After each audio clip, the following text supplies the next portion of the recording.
تو کیا آپ جانتے ہیں کہ رمضان کے 30 روزے رکھنے سے ہمارے شریر پر کیا اثر ہوتا ہے؟ اس پر جاپانی سائنسدان نے ایک بڑی کھوج کی ہے جس کا جاننا ہر مسلمان کے لیے بے حد ضروری ہے۔ جاپانی بایولوجسٹ یوشونوری اشومی ایک سائنسدان ہیں جن کو 2016 میں میڈیسن پر نوبل پرائز دیا گیا۔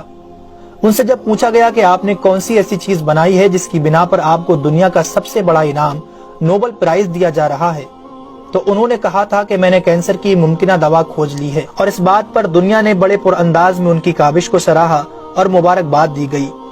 اس کے بعد ڈاکٹر یوشینوری اشومی نے کہا کہ میں نے کینسر کی دوا نہیں بلکہ کینسر سے بچاؤ کا حل تلاش کر لیا ہے۔ تو لوگوں نے ان سے پوچھا کہ بتائیے ایسا کیا کیا جائے کہ کینسر جیسے خطرناک مرض سے بچا جا سکے۔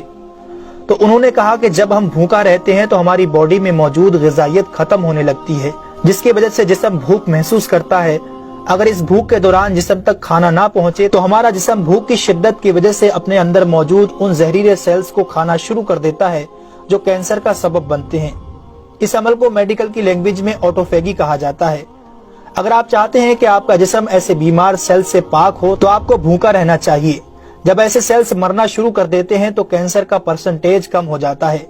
اس کے بعد جاپانی سائنسدان سے پوچھا گیا کہ انسان کو سال بھر میں کتنے دن بھوکا رہنا چاہیے کہ اس میں کینسر نہ پایا جائے۔ تو انہوں نے کہا کہ اگر 20 سے 25 دن کم سے کم اور 9 سے 10 گھنٹے بھوکا رہا جائے تو اس کی باڈی ایسے تمام زہریلے سیلز کو کھا جائے گی اور اس میں کینسر نہیں ہوگا۔ اے میرے پیارے رب کریم، آج ہمیں سمجھ آیا کہ مومن پر روزے کیوں فرض کیے گئے، اور آج مجھے اس احادیث پاک کی بھی سمجھ آ گئی جس میں آپ صلی اللہ علیہ وسلم نے فرمایا کہ ہر شے کی زکوٰۃ ہے اور جسم کی زکوٰۃ روزہ ہے۔ سبحان اللہ! میں قربان جاؤں ایسے سچے دین پر جس نے عبادت کے اندر بھی بیماریوں کا علاج رکھا ہے۔ دوستو، اسلام وہ دین فطرت ہے جو زندگی کے ہر شعبے میں راہ اعتدال کی تعلیم دیتا ہے۔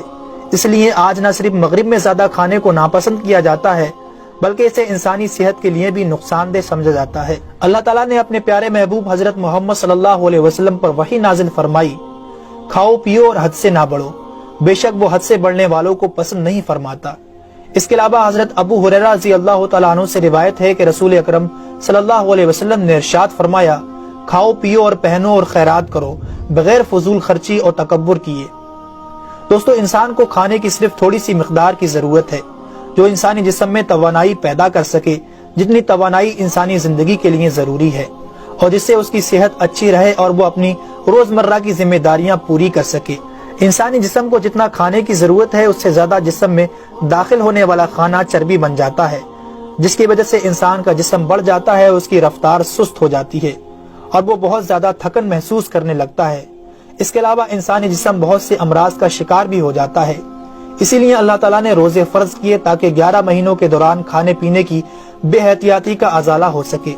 قرآن پاک میں اللہ تعالیٰ نے روزے رکھنے کا حکم ان الفاظ میں بیان فرمایا ہے، اے ایمان والو، تم پر روزے فرض کیے گئے جیسے کہ تم سے پہلوں پر روزے فرض کیے گئے تھے تاکہ تم پرہیزگار بن جاؤ۔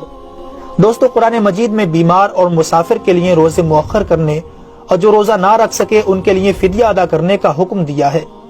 اس کے بعد روزہ رکھنے کی حکمت ان الفاظ میں بیان فرمائی، اور تمہارے لیے روزہ رکھنا ہی بہتر ہے اگر تم جانتے ہو۔ دراصل یہاں یہ بتایا گیا ہے کہ اگر تم موجودہ علم کو سمجھتے ہو تو تمہارے لیے بہتر یہی ہے کہ تم روزے رکھو، کیونکہ روزہ اپنے اندر بے شمار روحانی، نفسیاتی اور طبی فائدوں کو رکھتا ہے۔